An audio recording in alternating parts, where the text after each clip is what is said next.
आज सुबह सुबह 7 बजे मेरी अम्मा जान ने ठक से हुक्म दे दिया कि हमारे मुंह बोले रिश्तेदार आ रहे हैं, वो भी दूर के, इसीलिए दावत का सारा खाना मुझे नन्नी जान के हवाले कर दिया। तो मेन्यू में हमने रखा है चने आलू की बिरयानी और उबलता हुआ गर्मा गर्म पानी। तो मुंह धोए बगैर उल्टे पैर धुड़की लगा दी मैंने किचन में। अम्मा की हुक्मतूरी नहीं करनी हमने, वरना मेरी अम्मी डंडे बरसाती है मुझ पर। बातों के कैसी औलाद मिल गई है मुझे, मोबाइल के अंदर मुंह घुसा के रखती है, एक काम पे जान निकल जाती है इनकी। हमने कभी अपनी अम्मा के आगे कुछ नहीं बोला, जिप लगा के रखते थे मुंह पे जिप। फिर सब्जियों की कटाई बड़े करने के बाद मैंने बहुत साहिबा के लिए सूट मंगवाए हुए थे, वो दी, जिसको डिटेल से दिखा चुकी हूँ मैं, बार बार नहीं दिखाया जाता मुझसे, बहुत हराम हूँ, इसीलिए चुप करके ऐसे ही बर्दाश्त करो मुझे। वैसे भी कर ही रहे हो बर्दाश्त, क्या बोलूं तुम्हारी हिम्मत को सलाम। दांत निकाल के 30 मार खा बन के मैं वीडियो बना रही होती हूँ, उतना ही डबल घर में चिल्ला रही होती हूँ, क्योंकि उस वक्त चूल्हे की आग सारी मुझ में जल रही होती है और मुझे फिर तुम पर भी गुस्सा आता है कि बिला वजह मैं अपनी बुढ़ी हड्डियों के साथ खड़ी होती हूँ, ना चाहते हुए भी बनाती हूँ खाना। मगर क्या यार, जाओ रहने दो, तुम लोग लाइक ही नहीं करते क्यों? और कमेंट का तो कुछ अता पता है ही नहीं। मुझे तो ऐसा लगता है कि रिश्तेदार ही मेरी वीडियो देखते हैं सिर्फ। नहीं बन जाओ तुम लोग, सिर्फ साइलेंट किलर मार दो मुझे ऐसे ही। भाई हेट करो, कुछ करो, करो तो कमेंट। मेरी अम्मी तो ये देख के इतना पिघल जाती है, वो कहती है मुंतहा मुझे बता दे, मुझे सिखा दे, मैं कर दूंगी। लेकिन मुझे अपनी अम्मी सादा ही पसंद है, बिगाड़ना तो मुझे तुम लोगों को है।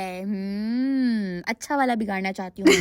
भाई जिस दिन मैं बिरयानी पोस्ट करती हूँ, रेसिपी दे दो बाजी, रेसिपी प्लीज, भाई ये कमेंट लाइन से मंडला रहे होते हैं इधर उधर। अगर नहीं समझो दिस इज बिजनेस, क्योंकि मेरा दिल ये कहता है कि अगर मैंने अपनी सीक्रेट रेसिपी दे दी तुम सबको और गलती से अगर मैंने फ्यूचर में अपना ढाबा खोल लिया बिरयानी का, तो वो पहले से ही फ्लॉप हो जाएगा। और अगर 10 ऑर्डर्स आने होंगे मेरे पास तो उसकी जगह एक आएगा। इसीलिए रेसिपी तो मैं नहीं दे सकती, लेकिन अगर बिरयानी खानी है तो आ जाओ मेरे घर पर, खिला दूंगी। याद करोगे, जाओ फ्री में खिलाऊंगी, बस प्लेटें अपनी ले आना, क्योंकि मुझे बर्तन धोने से सख्त नफरत है। ठीक है बच्चों, अपनी मुंतहा का ख्याल कर लेना, आते हुए कोल्ड ड्रिंक भी पकड़ लेना साथ में, और चाय के लिए दूध भी हो सके तो फिर टमाटर भी लेते आना साथ में, महंगे बड़े हुए में ना। बिरयानी के चावल मैं ये पहली बार बना रही हूँ बासमती, वरना मैं पता नहीं कौन से बनाती हूँ, मुझे खुद भी नहीं पता, लेकिन बासमती को हैंडल करना भाई बहुत मुश्किल है। तो इसीलिए अगर मेरे घर आओ तो चावल का बोरा भी साथ लेकर आना, पूनम वाले मेरे फेवरेट। बाकी मसालों का जादू मैं दिखा दूंगी बिरयानी में, बस हाथ लगाना तुम्हारा जरूरी है चावल। जब तुम दुकान से खरीद के लेकर आओगी तो ऑटोमेटिकली हाथ लगेंगे ना, तो जायका डबल होगा भाई, समझा करो बच्चों।